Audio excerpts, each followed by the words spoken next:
है code base के अंदर कि भाई ये मैंने कैसे बनाया है, तो वो हम कैसे किसी के साथ शेयर करें, कैसे एक्सेसिबल बनाएं सबके लिए। तो उसके लिए हमारे पास ऑब्वियसली एक प्लेटफॉर्म है गिटहब। अगर मैं जाऊँ गिटहब के ऊपर और देखो गिटहब.com, इसके लिए एक वर्ड यूज होता है कि ये रिमोट रिपोजिटरी है, कि आप अपने कोड को क्लाउड पे रख सकते हैं, सेव कर सकते हैं, और ऑब्वियसली हर रिपोजिटरी, हर फोल्डर के अगेंस्ट, हर कोड बेस के अगेंस्ट आपको यूआरएल मिलता है, और फिर वो आप यूआरएल किसी के साथ भी शेयर कर सकते हैं ताकि वो आपके कोड बेस को देख सके। अब जो आपका प्रोजेक्ट होता है या आपका जो रिपोजिटरी होती है, वो या तो पब्लिक होती है या फिर प्राइवेट होती है।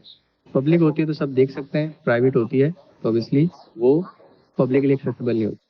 सो हम यही करते हैं कि मैं ऑब्वियसली अपनी, मेरा गिटहब का अकाउंट बना हुआ है, अगर आप लोग का नहीं बना हुआ तो आप लोग गिटहब पे जाके अकाउंट बना दें, बहुत सिंपल है। इस तरह आप डिफरेंट और प्लेटफॉर्म्स के ऊपर अपना अकाउंट बनाते हैं, बिल्कुल इसी तरह बनाते हैं। तो ये आ गई मेरी प्रोफाइल, ठीक है।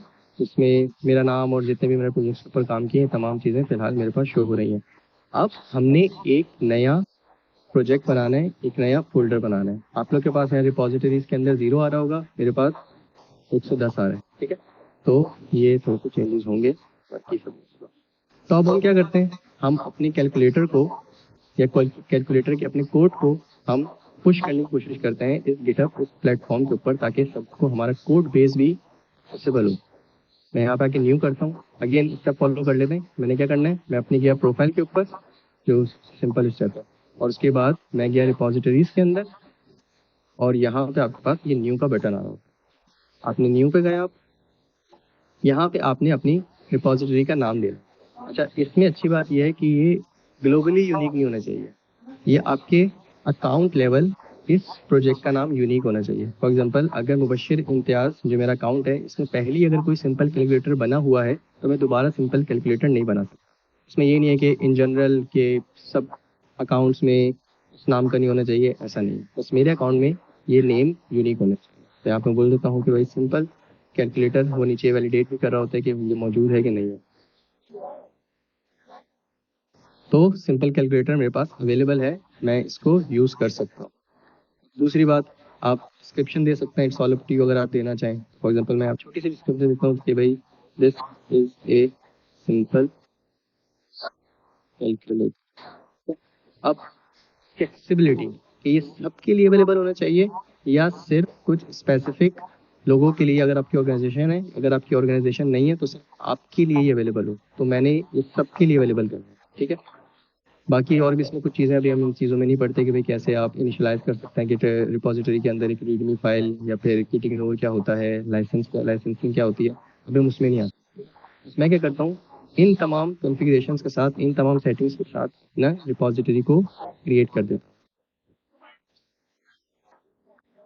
बिल्कुल सही है, मेरी रिपोजिटरी बन चुकी है, आप देख सकते हैं। सिंपल कैलकुलेटर एक पब्लिक डायरेक्टरी या एक पब्लिक रिपो, रिपो बोलते हैं इसको, रिपोजिटरी को, रिपो बन चुकी है। और ये कुछ सेट ऑफ कमांड्स हैं जो उसने मुझे बोला है कि आप अपने लोकल कोड बेस के अंदर जाके ऐड करें। तो फिर क्या होगा, आपका लोकल कोड बेस और ये गिट की रिमोट रिपो लिंक हो जाएगी। इससे मदद क्या होगी, इससे फायदा क्या होगा, फिर मैं आराम से अपना कोड, जिस तरह अभी मैं लॉगिन होने के बाद एनपीएम पे अपना कोड एनपीएम रिपोजिटरी के ऊपर पुश कर रहा था, उसी तरह अब मैं जब ये कमांड्स में तमाम एग्जीक्यूट कर लूंगा अपने प्रोजेक्ट के अंदर, फिर ये होगा कि मैं अपने कोड को भी इस डिपो के अंदर पुश कर दूं। लेकिन फर्क बस ये हो गया कि वो पैकेज एंड रिजल्ट जो हमारा था वो पब्लिश हुआ था, यहाँ पे हमारा कोड बेस जा रहा हो। यहाँ तक किसी को कुछ ऐड करना है किसी ने? जबरदस्त काम हो गया। पहले आपने एनपीएम पे एक अकाउंट बनाया था, फिर आपने कहा है गिटहब का अकाउंट बनाना है, तो दोनों चीजें से मिला है। उसके बाद आपने एक एडिशनल काम ये करा है, जिस तरीके से हम क्या करते थे, जब हम कोई भी कोड कर रहे थे ना, हम फोल्डर बनाते थे। तो आप हमने गिटहब पे भी आके ना समझ लें एक तरह का रिपोजिटरी बनाएंगे। रिपोजिटरी मतलब जहाँ पर हम अपना सारा कोड रखेंगे। फोल्डर में भी हम यही करते थे, फोल्डर बनाते थे, उसमें सारा कोड रखते थे, समझ लें इनके तो फोल्डर, यहाँ पे एक रिपोजिटरी बनाएंगे। जब हमने रिपोजिटरी बनाई तो उसने 2-3 सवाल पूछे, नाम पूछा, थोड़ी सी डिस्क्रिप्शन पूछ ली, बस जो जो सवाल के जवाब नॉर्मल होते हैं फोल्डर बनाते हुए भी, वही नाम से यहाँ दे दिए। जब बनाए तो वो कंप्लीट बन गया, सारा काम हो गया। अब उसने ये बताया इस रिपोजिटरी को यूज कैसे करना है, तो ये स्ट्रक्चर लिखी है। अच्छा, इंस्ट्रक्शन के शुरू में एक लिखा हुआ है GIT, तो इसका मतलब ये कोई टूल है जिसको हमें इसको सॉल्व भी करना होगा। जी सर। ठीक है, तो ऑब्वियसली अब गिटहब तो एक रिमोट हमारे पास रिपो है जहाँ पे हम अपना कोड होस्ट कर सकते हैं ताकि हम लोगों के साथ शेयर कर सकें। लेकिन अब लोकली भी तो कोई ऐसा एजेंट हमारे पास मौजूद होना चाहिए है जो कि बेसिकली जानता हो कि वाकई कैसे हमें अपना जो लोकल कोड है वो एक गिटहब के ऊपर पुश करना है। तो वो आता है ये गिट। ये गिट भी आपको लोकली इंस्टॉल करना पड़ेगा। एक गिट इंस्टॉल करने से फिर आप क्या कर सकते हैं, अपने पूरे कोड की वर्जन मैनेजमेंट कर सकते हैं, अपने पूरे कोड का ट्रैक रख सकते हैं और इसी की मदद से आप अपने कोड को गिटहब के ऊपर पुश कर सकते हैं।